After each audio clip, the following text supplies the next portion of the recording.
Okay. I always like sitting here. I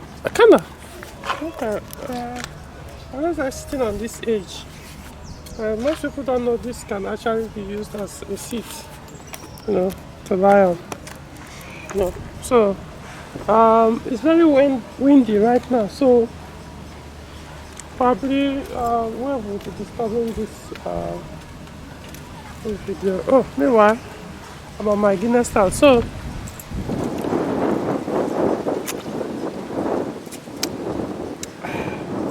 there's something I want to talk about on this video. It's about modern man and slavery. A modern man will always point out and tell you how horrible the ancient men were. During the time of Atlantic slave trade. They will push all kinds of blame to them, saying, oh, they sold their brothers, they do this, the white men, the ancient white men, or whatever, were using other people for slavery. Even before the Atlantic slave trade, people were subjecting other people to slavery, forcing them to do what they don't want, and they're doing all kinds of things. But when you compare to what modern men are doing today, probably, I won't just say black men, but I may use the word black man because they are the ones I know more, the ones I grew up with, and the ones I still live with.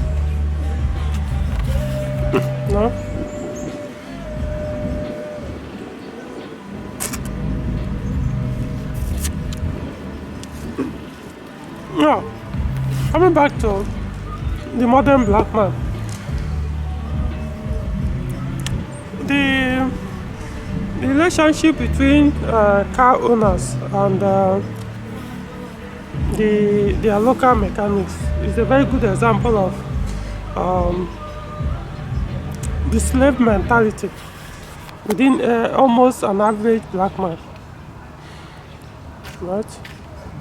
So, like I said, don't take it that I'm condemning a black man and leaving the other races. No.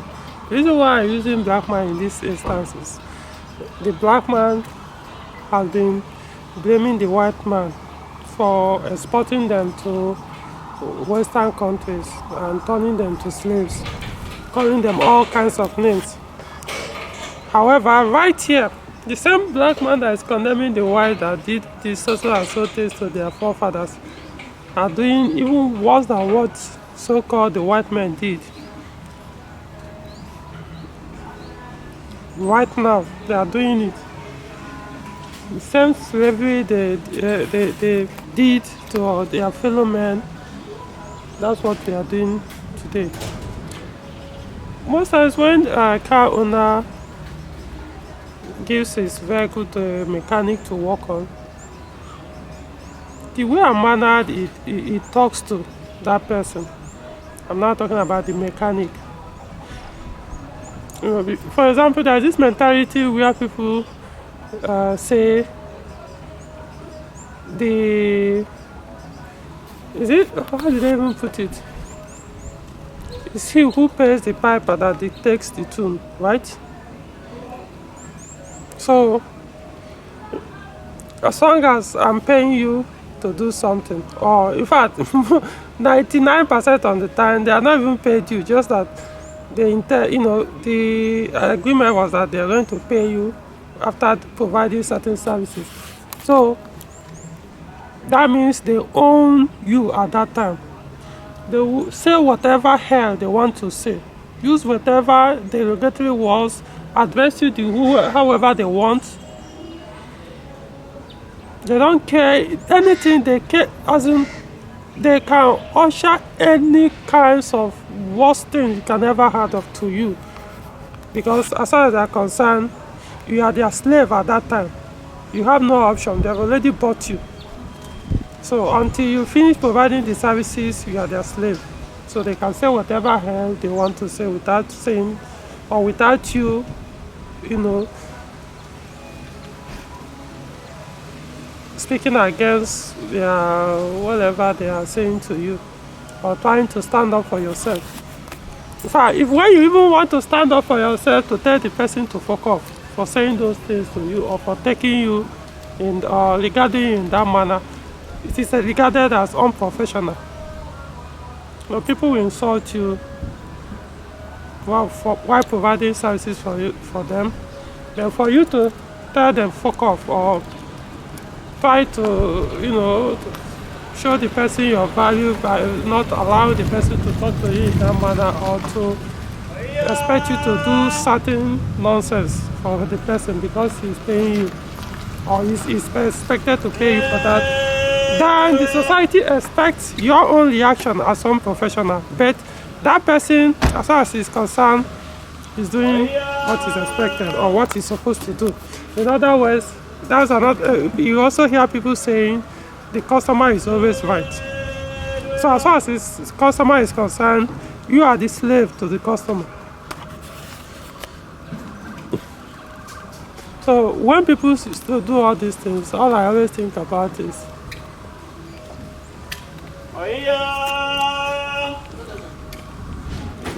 and you still blame the white man. You see, go to your books or read your history book and proclaim the white race as the inhuman race that ever existed for doing this and doing that. In fact, even when talking about the ancient time, why I don't really blame the white men that were coming back down to Africa to take human beings as slaves. It's because it's not like they actually invade people, nations, or communities to take those people. It's actually your own blood brothers, your sisters. I'm talking about the blacks now. It is your people, your brother, your sister, your townsman, your uncle, and everything that capture those people that ended up in the Western nation as slaves. They captured them, or for whatever, even without capture, they just took them against their will, bagged them, caged them, sold them to the white men. And guess what are they even selling them with? A white handkerchief, whiskey, alcohol, for whatever reason. Or if once they find you annoying or going against the community rules, they will just bundle you up and give it to the white men to take up there. So who do you actually blame? Even if you want to blame the white man, where would the blame start? I'm telling you, the black man is when it comes to slavery, they are the worst. I just choose an example. This is a norm over here, at least I know in Nigeria. This is what people that own cars do to their mechanics, especially their local mechanics. Of course, they can't go to dealership or go to all these big mechanic workshop. Yeah, they will even allow you to go to where your vehicle is being repaired. So you can't even have that kind of guts to utter such nonsense. But when you go to that small person that probably is still somewhere managing, maybe under a mango tree, managing to feed by repairing vehicles, they will bring out the peanuts because they couldn't afford those dealership of those other workshops that charge very high. So they bring out the peanut and still want you to be their slave, even when they couldn't even afford to pay the people that will fix their car. These human beings are just very, very interesting. No, you might think, why am I singling out only relationship between car owners and mechanics? What about the corporate world? When you go to the corporate world, that one is even more pronounced. You see people, the bosses, the way they talk to their employees. I'm feeding you, I'm paying you salary, so you must take whatever nonsense I dish that comes out of my mouth. You must do whatever instruction I give you. Okay. person cannot talk back because as far as they are concerned, you are a slave. If you don't like it, you leave. I know you might say, but the other people during the ancient times, they didn't have the option to leave or the choice to leave if they wanted to. However, the way gynocentrism has also made it, do you really think you even have the choice to leave when you're in a corporate world because you don't like the way your boss talks to you? Unless you don't intend to go into another corporate office.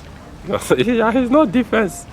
It's basically the same thing. So the best you could do is just accept your colleague's review or whatever and just do it. You know? Yeah, it can be very human and but what I will say here is this. I'm not going to talk much about the corporate world because some people may have their own theories or their own perspective on that. Like I said, you always have a choice. You know, if you can't take it anymore, just walk away, resign, quit, you know. But because of gynocentrism, you find it very difficult to do that because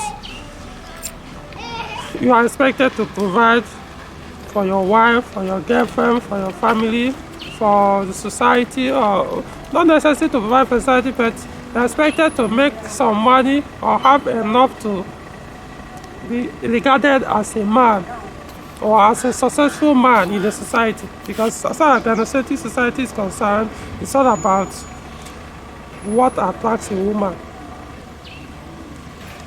If a woman says, oh, he's man enough, it means financially, yes, he can maintain a woman. So every man goes doing everything, going out of his way, licking every wound, swallowing all kinds of insults, just to allow the money to come in, so that the wife doesn't leave him, or so that the responsibility, wife, children, or he can be able to afford to buy what he wants to buy. So our society doesn't laugh at him that, oh, you can't do this, that means you're a failure. But then, this is how I see it. When a car owner brings a vehicle to a mechanic to repair, you are not buying the mechanic. Because as far as I'm concerned, what transpired between two of you is a change of values. Now, you have a vehicle and there's an issue, or maybe you just want to do a service to the vehicle, you want to service the vehicle or whatever, or let's just assume it's not even your vehicle, something, whatever subject you want to apply this to, and you need somebody to provide a service for you. Now, you have a need. You need something to be taken care of, and then there's somebody who can provide that service for you. Now, what now happens is the person that provides the service for you have the knowledge or whatever it takes to make that thing happen for you. So he will now demand something he considers a value, at least commensurate or he is comfortable with, before he can provide that service for you or services or sell the parts to you. So that service, that exchange of values doesn't make one superior to the other. It doesn't mean the person that owns the vehicle that will give you money at the end is superior to the person that providing that service. Because if you could have done it yourself, you wouldn't have gone to somebody else to do it. Even if you know how to do that, but for one reason or the other, I prefer another person to do it. The person that not have the knowledge on how to do what you need. So that person also, whatever he's providing to you is valuable. So if he's demanding something, if the person feels that, oh, okay, I need so amount of money from you, I'm going to provide these services for you, it means Both are just a shiny. It's what we used to call trade by barter. Forget that money now comes up and everything starts changing as if it's not the same thing. It's basically the same. Exchange of values. That's all. It's just like friendship. You know, if you have a very good friend, two of you are together because you guys benefit some values from that friendship. You benefit something from the person benefits something from you. Doesn't necessarily have to be money. Even male and female relationship, so-called intimate relationship, it's all the same thing. Most times it's just the man is providing wealth, money, whatever for the woman, and the woman, you are just there to provide sex for the man. Even though these days it doesn't happen any that way anymore, because once you go in, the man, as a man, you'll be starved of sex, even though you keep providing the money. I'm talking about marriage and some other kind of male and female relationship, which you can't even walk away easily anymore. So, 16 minutes. Okay, I'll be calling it. I'm just ranting here, not like have any serious thing to talk about, but I want to point it out. A lot of people come to me, and once there is be that kind of stupid behavior, like, if I'm giving you your car, I can say whatever the hell I want to say to you. Even when they haven't paid the money we discussed, I just tell them, go fuck yourself. Just take your fucked up car and fuck away from my face. Period. Being a monk makes it so easy, as in, honestly, you have no idea. I'm not like every other man that can do anything for the sake of money. For me, I appreciate money, but you want me to swallow crap from another man because you have some change, not even serious money to give me, and you have to utter nonsense. You have to talk to me as if I'm your slave, or you order me around, or you come on, take your vehicle and walk, fuck off. It's what I do. I'm not a friend to a lot of people. I always tell people what I do, all these things I do is not to impress people. But most times I do it to make people get very angry. Because I'm doing it to liberate you. I'm not making you, don't be my follower, don't be my slave. Don't follow me like you people now do, following the religious icon, joining one religion or the other, doing one thing or the other. No, I don't need you to do that. Just be a man of yourself. I'm just telling you to inspire you, to think for yourself. As far as I'm concerned, if your money is not meant to enter my, it's not meant. As far as I will not take that nonsense from anybody because you have some chicken. Give it to another person. Unless you believe you are the one creating my reality, which is a very big mistake, because it's like against the universal law. You can't create any other person's universe in terms of money or otherwise. Okay, so I believe I made sense. It's about to rain now, so guys, talk to you some other time.